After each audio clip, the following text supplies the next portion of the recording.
Hello friends, मार्गदर्शन IAS academy में आप सबका स्वागत है। दोस्तों, आप सबको पता है कि सीडीपी का ये स्पेशल क्लास आप लोग के लिए है और यह भी आप लोग को ज्ञात होना चाहिए कि मार्गदर्शन आईएएस एकेडमी आप लोग के लिए जो लोग भी सीटेट 2022 में अपीयर होना चाहते हैं और 100% अपनी सफलता को सुनिश्चित करना चाहते हैं, उनके लिए है, डेडिकेटेड है। और सीडीपी का क्लास अगर देखा जाए दोस्तों, तो आज का यह क्लास नंबर 8 है। 8वां क्लास है, लगातार अपलोड किए जा रहे हैं वीडियो। और सीडीपी का यह जो दोस्तों जो आज का जो एमसीक्यूज होगा वह लैंग्वेज एंड थॉट से संबंधित होगा। यानी दोस्तों जो भाषा एवं चिंतन से संबंधित जितने भी प्रश्न बनेंगे उन सभी प्रश्नों को एमसीक्यूज के माध्यम से आप लोग के बीच लाने का यह प्रयास है। तो जो लोग भी हमारे एक मार्गदर्शन आईएएस एकेडमी के साथ जुड़े हैं या अभी आप तक अगर वीडियो पहुंच रही है दोस्तों, तो प्लीज आप लोग चैनल को सब्सक्राइब करेंगे और साथ ही साथ आप चैनल को लाइक और शेयर करना बिल्कुल भी नहीं भूलेंगे। चलिए वीडियो में शुरुआत करता हूं और यह स्पेशली है चाइल्ड डेवलपमेंट एंड पैडागोगी से रिलेटेड है, लैंग्वेज एंड थॉट से संबंधित एमसीक्यूज आज आप लोग के लिए मैं लेकर के आ चुका हूं। चलिए पहला प्रश्न देखते हैं दोस्तों। पहला प्रश्न है, यदि किसी बालक द्वारा अभिव्यक्ति के लिए प्रयुक्त भाषा वाक्य संरचना की दृष्टि से तो सही है किंतु अर्थ की दृष्टि से गलत है, तो इसे सुधारने के लिए आप क्या करेंगे? प्रश्न के रूप में आप लोग के सामने और 4 ऑप्शन आप लोग के सामने दिए हुए हैं। क्या प्रयास आपका होना चाहिए? तो पहला है, उसे उन वाक्यों से संबंधित व्याकरण के बारे में बताएंगे। दूसरा है, उसे स्वयं उन वाक्यों को सही से बोलकर बताएंगे। तीसरा ऑप्शन है, उसे सही वाक्य संरचना के बारे में उसके साथी से ज्ञात करने के लिए कहेंगे। और चौथा कथन है, उसकी शिकायत उसके अभिभावक से करेंगे और उसके अभिभावक को यह सलाह देंगे कि अपने बच्चों को सही बोलना सिखाए। दोस्तों, यह 4 ऑप्शन दिए गए हैं पर्टिकुलर प्रश्न को देखते हुए और सही उत्तर आपका दूसरा होगा, यानी उसे स्वयं उन वाक्यों को सही से बोलकर बताएंगे। प्रैक्टिस यानी आपका सही उत्तर हो जाएगा प्रथम प्रश्न का नंबर 2। चलिए अगला प्रश्न देखते हैं, 2 नंबर प्रश्न। 2 नंबर प्रश्न है, वह नित्य गाने की कसरत करता है, वाक्य क्या है? तो वह नित्य गाने का प्रैक्टिस करता है। तो इसमें देखा जाए तो पहला कथन है, वाक्य विन्यास की दृष्टि से सही है लेकिन अर्थ विज्ञान की दृष्टि से गलत है। दूसरा कथन है, अर्थ विज्ञान की दृष्टि से सही है लेकिन वाक्य विन्यास की दृष्टि से गलत है। तीसरा कथन है, अर्थ विन्यास एवं वाक्य विन्यास दोनों की दृष्टि से सही है। और चौथा कथन है, अर्थ विज्ञान और वाक्य विन्यास दोनों की दृष्टि से गलत है। तो दोस्तों अगर सही उत्तर देखा जाए तो पहला आपका सही उत्तर हो जाएगा, यानी वाक्य विन्यास की दृष्टि से कथन सही है लेकिन अर्थ विज्ञान की दृष्टि से देखा जाए तो यह कथन गलत है। तो सही उत्तर आपका हो गया नंबर फर्स्ट। ठीक है ना? चलिए अगला थर्ड नंबर प्रश्न देखते हैं। थर्ड नंबर प्रश्न है मिलान करने वाला, यानी सही युग्म को निम्नलिखित में से कौन सा युग्म के सही होने की संभावना सबसे कम है? यानी जो दिया हुआ है कथन है उसमें सबसे जो कम संभावना है सही होने के लिए वही आपको चूज करना है। देखते हैं नंबर थर्ड प्रश्न का पहला जो कथन है, बच्चे भाषा के बारे में निश्चित ज्ञान के साथ प्रवेश करते हैं, चुमुस्की का दिया हुआ है। दूसरा कथन है, भाषा और विचार प्रारंभ में दो भिन्न गतिविधियां हैं, वाइगोत्स्की का दिया हुआ है। तीसरा है, भाषा विचार पर आधारित है, पियाजे का यह दिया हुआ है। और चौथा है, भाषा वातावरण में एक उद्दीपक है, बीएफ स्किनर का यह कथन है। तो अगर देखा जाए तो सबसे ज्यादा जो सही है वह पियाजे वाला, यानी पियाजे का जो कथन है भाषा विचार पर आधारित है, तो नंबर थर्ड आपका बिल्कुल सही जवाब होगा। चलिए फोर्थ नंबर प्रश्न देख लेते हैं। चौथा प्रश्न, दौड़ते हुए स्कूल जा रहा था राम का भाई, वाक्य, यानी इसमें वाक्य विन्यास में क्या सही है क्या गलत है इसको आइडेंटिफाई करना है। वाक्य आपको दिया हुआ है, दौड़ते हुए स्कूल जा रहा था राम का भाई।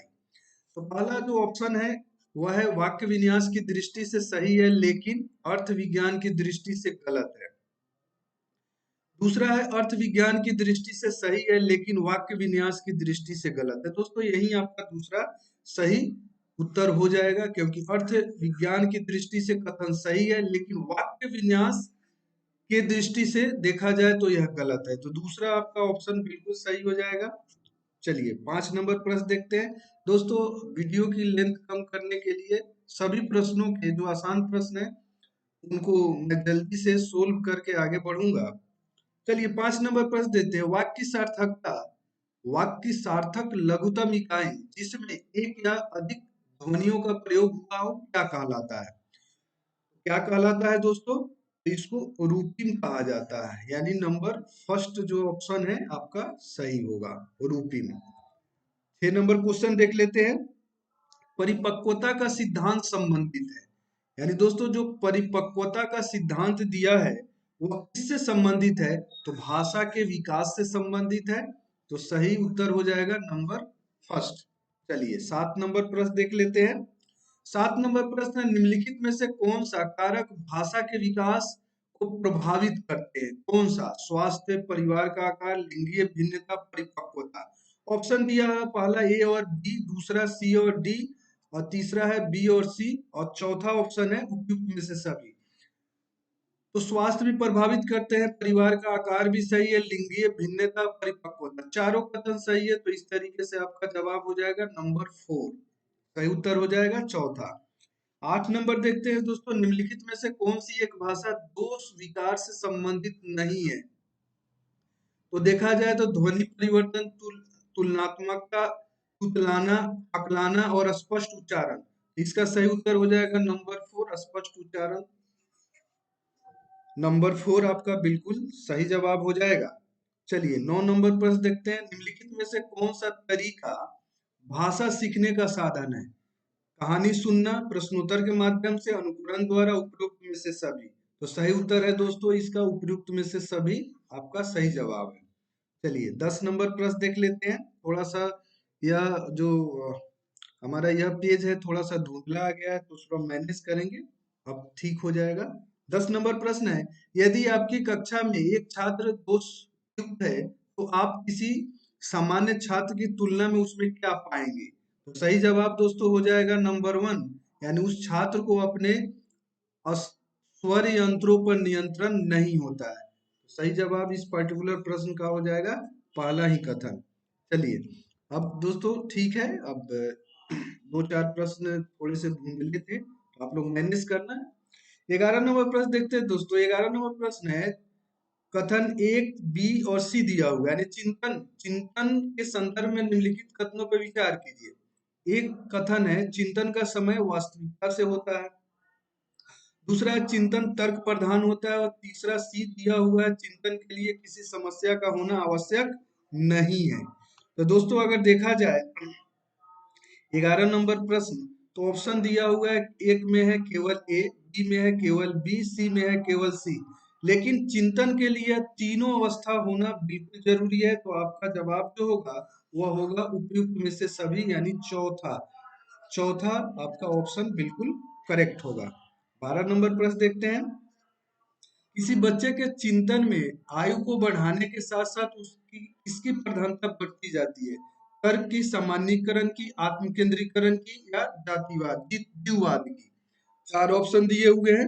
तो इसमें जब बच्चे की आयु बढ़ती है, चिंतन जब बढ़ती है, तो दोस्तों तर्क की प्रधानता बढ़ जाती है, यानी बच्चा तार्किक हो जाता है। तो आपका सही उत्तर हो जाएगा नंबर 1, तर्क की। 13 नंबर प्रश्न देखते हैं। 13 नंबर में प्रश्न है, किसी बच्चे में चिंतन के प्रमुख कारण क्या है? समस्या समाधान, निर्णय लेने की क्षमता, वातावरण के प्रति समायोजन करने हेतु। तो दोस्तों देखा जाए तो कथन 1 भी सही है, दूसरा व तीसरा तीनों सही है। तो उपयुक्त में से सभी सही है, यानी चौथा ऑप्शन आपका बिल्कुल करेक्ट होगा। चलिए अगला प्रश्न देख लेते हैं। 14 नंबर, यदि पृथ्वी पर वर्षा होना सदा के लिए रुक जाए तो इसका परिणाम क्या होगा? प्रश्न किया गया है। इस प्रकार के प्रश्न को उत्तर देने के लिए किस चीज की आवश्यकता होती है? अभिसारी चिंतन, समस्या समाधान, सृजनात्मक चिंतन और सामान्य चिंतन। तो 14 नंबर प्रश्न का अगर देखा जाए, 14 नंबर प्रश्न का 14 नंबर प्रश्न को अगर देखा जाए तो सृजनात्मक चिंतन से यह संबंधित है। यानी सही जवाब आपका क्या हो जाएगा? देखो, तीसरा आपका सही उत्तर होगा सृजनात्मक चिंतन। चलिए अगला देख लेते हैं। अगला 15 नंबर प्रश्न है, यदि किसी व्यक्ति के पास 5 आम है, इसमें से वह 2 आम अपने एक मित्र को तथा 1 आम अपनी पत्नी को देता है, तो उसके पास कितने आम शेष बचेंगे? इस प्रकार के प्रश्नों के उत्तर के लिए जिस चिंतन की आवश्यकता होती है उसे क्या कहा जाता है? दोस्तों, एक समस्या दिया हुआ है और उससे इस चिंतन को क्या कहा जाता है? ऑप्शन है, नंबर 1 है अभिसारी, 2 है सृजनात्मक चिंतन, तीसरा है मूल्यांकन और चौथा है आलोचना। ऑब्वियस है अभिसारी चिंतन कहा जाता है। थोड़ा सा जो लोग अच्छे से पढ़े होंगे उनको पता होगा। इस प्रकार के जो समस्या है उसको अभिसारी चिंतन के माध्यम से सोल्व आउट किया जाता है। 16 नंबर प्रश्न देख लेते हैं। सृजनात्मक चिंतन होता है, सृजनात्मक चिंतन क्या होता है? उच्च अभिसारी चिंतन, मूल्यांकन और भाषा विकास। 16 नंबर प्रश्न का सही उत्तर हो जाएगा दोस्तों, सृजनात्मक चिंतन क्या होता है? तो उच्च अपसारी चिंतन होता है, यानी नंबर 1 आपका जवाब बिल्कुल करेक्ट होगा। 17 नंबर प्रश्न देख लेते हैं। 17 नंबर प्रश्न है, निम्नलिखित में से कौन सी समस्या समाधान की वैज्ञानिक पद्धति का पहला चरण है? समस्या समाधान का वैज्ञानिक पद्धति का पहला चरण किसको माना गया है? पहला ऑप्शन है प्राकल्पना का निर्माण करना, दूसरा ऑप्शन है प्राकल्पना का परीक्षण करना, तीसरा है समस्या के प्रति जागरूकता और चौथा है प्रासंगिक जानकारी को एकत्र करना। तो दोस्तों, पहला चरण अगर देखा जाए तो कोई भी समस्या को पहले आइडेंटिफाई करना होता है, तो आपका थर्ड यानी तीसरा वाला जो ऑप्शन है वह बिल्कुल करेक्ट जवाब होगा। चलिए तो अगला 18 नंबर प्रश्न देखते हैं। चिंतन के सूचना प्रकरण सिद्धांत में निम्नलिखित चरण आते हैं। चिंतन के सूचना प्रक्रम सिद्धांत में कौन कौन से चरण आते हैं उसके विषय में पूछा गया है। ए ऑप्शन में दिया हुआ है प्रतिक्रिया क्रियान्वयन, प्रतिक्रिया चयन, सी है पूर्व प्रगमन और डी है श्रेणीक्रम। तो चरण जो दिए हुए हैं उसको सही क्रम में लगाना है। 18 नंबर प्रश्न का क्रम आपको सजाना है ABCD। तो दोस्तों, अगर सही क्रम देखा जाएगा तो सही क्रम होगा आपका नंबर 1 में सी देना होगा आपको, सी, ठीक है। उसके बाद जो है ना डी होगा आपका, उसके बाद में बी होगा और उसके बाद जो है ना ए होगा। तो आप देखेंगे ऑप्शन में कौन सा इसको आइडेंटिफाई करेगा, तो CDBA यानी आपका चौथा जवाब बिल्कुल करेक्ट होगा। यानी पूर्व प्रक्रमण, श्रेणीकरण, प्रतिक्रिया चयन और लास्ट में जो है ना प्रतिक्रिया क्रियान्वयन, क्रियान्वयन लास्ट। तो यही आपका जो है ना सही जवाब हो जाएगा, यानी आपका सही उत्तर हो जाएगा नंबर 4। चलिए अगला प्रश्न देख लेते हैं। 19 नंबर, भाषा में अर्थ की सबसे छोटी इकाई क्या कहलाती है? भाषा में अर्थ की सबसे छोटी इकाई को क्या कहा जाता है? तो स्वनिम कहा जाता है, यानी नंबर 1 आपका जवाब बिल्कुल सही होगा दोस्तों। चलिए 20 नंबर प्रश्न देख लेते हैं। 20 नंबर प्रश्न है, थ, फ, च ध्वनियां हैं, क्या है? स्वनिम है, रूपिम है, लेखिम है या शब्दिम है? तो दोस्तों 20 नंबर प्रश्न को देखा जाए, थ, फ, च यह क्या है, किस तरह की ध्वनियां है? तो वह स्वनिम तरह की ध्वनियां है, यानी आपका नंबर 1 जवाब बिल्कुल करेक्ट होगा। चलिए अगला प्रश्न देख लेते हैं। अगला प्रश्न है दोस्तों, भाषा विकास में सहयोग करने का कौन सा तरीका गलत है? यानी तरीका जो 4 तरीका आपको जो दिए हुए हैं ऑप्शंस के रूप में, उसमें से कौन सा तरीका गलत है? तो बच्चे को बिना टोके प्रकरण कर बात करना चाहिए, यह सही है। दूसरा है उसकी भाषा के प्रयोग को अमान्य कर देना, यही दोस्तों यही गलत है दूसरा। और तीसरा दोस्तों देखा जाए उसके प्रयोग को समर्थन करना चाहिए, सही है। भाषा के प्रयोग में अवसर को उपलब्ध, ये भी सही है। तो सही उत्तर हो जाएगा नंबर 2, जो कि गलत है, ठीक है ना। चलिए 22 नंबर प्रश्न देख लेते हैं। 22 नंबर प्रश्न, एक बच्चा अपनी मातृभाषा सीख रहा है एवं दूसरा बच्चा वही भाषा द्वितीय भाषा के रूप में सीख रहा है। दोनों निम्नलिखित में से कौन सी समान प्रकार की त्रुटि कर सकते हैं? ऑप्शन दिया हुआ है, एक नंबर में अधिकाधिक सामान्यीकरण, दूसरा सरलीकरण, तीसरा विकासात्मक और चौथा दिया अत्यधिक संशुद्धता। 22 का जो सही उत्तर होगा दोस्तों वह होगा, जो गलती होगी वह विकासात्मक टाइप का होगा। तो तीसरा जवाब आपका क्या होगा दोस्तों? सही जवाब हो जाएगा, सही उत्तर हो जाएगा। चलिए 23 नंबर प्रश्न देख लेते हैं।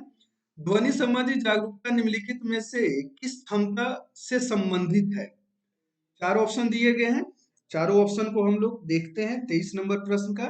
पहला है ध्वनि संरचना पर चिंतन करना व उससे हेरफेर करना, यह गलत है। दूसरा है सही सही वह धारा प्रवाह बोलना, यह भी गलत है। जानना, समझना और लिखना, दोस्तों यही आपका ऑप्शन सही है, यानी तीसरा जो ऑप्शन है वही ध्वनि संबंधी जागरूकता से संबंधित है। चलिए 24 नंबर प्रश्न देख लेते हैं। 24 नंबर प्रश्न है, एल्बर्ट बेंड्यूरा के सामाजिक अधिगम सिद्धांत के अनुसार निम्नलिखित में से कौन सा कथन सही है? यानी चार जो आपको नीचे दिए गए हैं ऑप्शंस, एक एक को अच्छे से पढ़िए, असेसमेंट कीजिए। जो एल्बर्ट बेंड्यूरा के सामाजिक अधिगम सिद्धांत को उससे परिपुष्ट होता है वही आपका उत्तर होगा। चलिए एक एक ऑप्शन देखते हैं। पहला ऑप्शन है खेल अनिवार्य है और उससे विद्यालय में प्राथमिकता दी जानी चाहिए, गलत है। बच्चों के सीखने के लिए प्रतिरूपण मॉडलिंग एक मुख्य तरीका है, यह भी गलत है। अनसुलझा संकट बच्चों को नुकसान पहुंचा सकता है, यह भी गलत है। ऑब्वियसली है कि संज्ञात्मक विकास सामाजिक विकास से स्वतंत्र है, यानी सही उत्तर आपका हो जाएगा नंबर 4। चलिए 25 नंबर प्रश्न देख लेते हैं। आर्जव तर्क देता है कि भाषा विकास व्यक्ति की नैसर्गिक प्रवृत्ति से प्रभावित होता है, जबकि सोनाली महसूस करती है कि यह परिवेश से प्रभावित होता है। आर्जव और सोनाली के बीच यह चर्चा किस विषय से संबंधित है? चार ऑप्शंस दिए गए हैं, उसमें से आपको सही उत्तर चूज करना है। चुनौतीपूर्ण और संवेदनशील भावना, यह गलत है। स्थिरता और अस्थिरता पर बहस, तो दोस्तों यही आपका सही उत्तर है। अस्थिरता और स्थिरता के ऊपर बहस हो रहा है, सही उत्तर आपका हो जाएगा नंबर 2। तीसरा भी गलत है और चौथा भी गलत है। चलिए 26 नंबर प्रश्न देख लेते हैं। 26 नंबर प्रश्न, 26 नंबर प्रश्न है, भारत में भाषिक विभिन्नता बहुत है। इस संदर्भ में विशेषकर कक्षा 1 और 2 के प्राथमिक स्तर पे बहुभाषिक कक्षाओं के बारे में सर्वथा उपयुक्त कथन है। सर्वथा उपयुक्त कथन कौन है? चार कथन दिए गए हैं, एक एक को पढ़िए और सही उत्तर को आइडेंटिफाई कीजिए। पहला कथन है, विद्यालय में उन्हीं बच्चों को प्रवेश दिया जाए जिसकी मातृभाषा वही हो जो शिक्षा के लिए अपनाई जा रही हो। तो प्रश्न के अनुसार अगर देखा जाए तो यह गलत है। दूसरा है, शिक्षक को सभी भाषाओं का सम्मान करना चाहिए और सभी भाषाओं में अभिव्यक्ति के लिए बच्चों को प्रोत्साहित करना चाहिए। तो यह दोस्तों सही है, तो सही उत्तर आपका नंबर 2 हो जाएगा अकॉर्डिंग टू क्वेश्चन। चलिए और तीसरा और चौथा जो है आपको गलत सेंटेंस है। चलिए 27 नंबर देखते हैं। 27 नंबर प्रश्न है, भारत में भाषिक विभिन्नता बहुत है और इस संदर्भ में विशेषकर कक्षा 1 और 2 के प्राथमिक स्तर के बहुभाषिक कक्षाओं के बारे में सर्वथा उपयुक्त कथन कौन सा है? तो अगर आप पढ़ोगे तो सेम रिपीटेशन क्वेश्चन है, तो इसका भी दोस्तों दूसरा ही आपका सही जवाब हो जाएगा। इस प्रश्न को मैं जस्ट पहले आप लोगों को शेयर कर चुका हूं। तो चलिए अगला क्वेश्चन देख लेते हैं 28। भारत में अधिकांश कक्षाएं बहुभाषी होती है, इसे शिक्षक द्वारा के रूप में देखा जाना चाहिए। परेशानी, समस्या, संसाधन और बाधा किस रूप में देखी जानी चाहिए? तो दोस्तों भारत में अधिकांश कक्षाएं बहुभाषी होती है, तो दोस्तों यह लाभ है, संसाधन के रूप में इसको देखा जाना चाहिए। तो सही उत्तर हो जाएगा नंबर 3। चलिए आज के सेशन का लास्ट प्रश्न देखिए आप लोग। लास्ट प्रश्न है, अपने चिंतन में अवधारणात्मक परिवर्तन लाने हेतु शिक्षार्थियों को सक्षम बनाने के लिए शिक्षक को क्या करना चाहिए? 29 प्रश्न है। तो ऑप्शन एक में उन बच्चों को पुरस्कार देना चाहिए जिन्होंने अपने चिंतन में परिवर्तन किया है, गलत है। बच्चों को स्वयं चिंतन करने के लिए हतोत्साहित, ये तो बिल्कुल गलत है दोस्तों। थर्ड देखते हैं, व्याख्यान के रूप में व्याख्या प्रस्तुत करनी चाहिए, यह गलत है। स्पष्ट और आश्वस्त करने वाली व्याख्या देनी चाहिए तथा शिक्षार्थियों के साथ चर्चा करनी चाहिए। तो सही उत्तर हो जाएगा दोस्तों नंबर 4। बच्चों को मोटिवेट की जाने की जरूरत होती है, तो नंबर 4 आपका बिल्कुल सही जवाब है।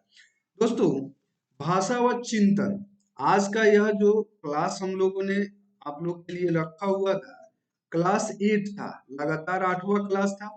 और यह किससे संबंधित था दोस्तों? तो भाषा एवं चिंतन से संबंधित जो भी इंपॉर्टेंट प्रश्न थे एमसीक्यूज, उनको हम लोगों ने सोल्व किया। और हमारे इस क्लास का उद्देश्य है चाइल्ड डेवलपमेंट एंड पैडागोगी के अंतर्गत जो भी प्रश्न हम लोग सोल्व करेंगे वह एमसीक्यूज के माध्यम से सोल्व करेंगे, जैसा कि आपका परीक्षा का पैटर्न है। और मार्गदर्शन आईएएस एकेडमी का यही प्रयास है दोस्तों। तो आप लोग को याद होना चाहिए कि सीडीपी और ईवीएस से संबंधित, इन्वायरमेंट एंड पैडागोगी से संबंधित भी वीडियो लगातार अपलोड आप लोग के लिए किए जा रहे हैं। तो आप लोग को अगर यह पसंद आ रहा हो दोस्तों, तो आप लोग प्रमोट कीजिए, चैनल को सब्सक्राइब जरूर कीजिए।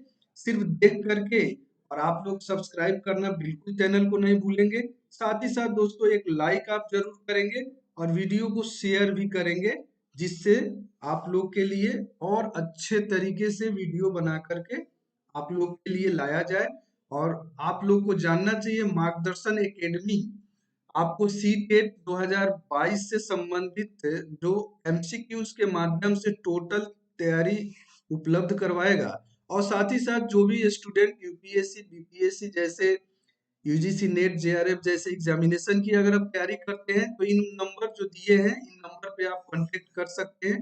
ऑफलाइन क्लासेस भी उपलब्ध आपको है। और निश्चित रूप से आप लोग को एक उचित मार्गदर्शन एग्जामिनेशन के दृष्टिकोण को ध्यान में रखते हुए दिया जाएगा। तो चलिए दोस्तों, आज का सेशन यहीं पे समाप्त करता हूँ। कल 9वीं क्लास लेकर के मैं आऊंगा आप लोग के लिए, और एमसीक्यूज के माध्यम से टोटल सीडीपी आप लोगों को मैं तैयार कराऊंगा। Thanks for watching. जय हिंद।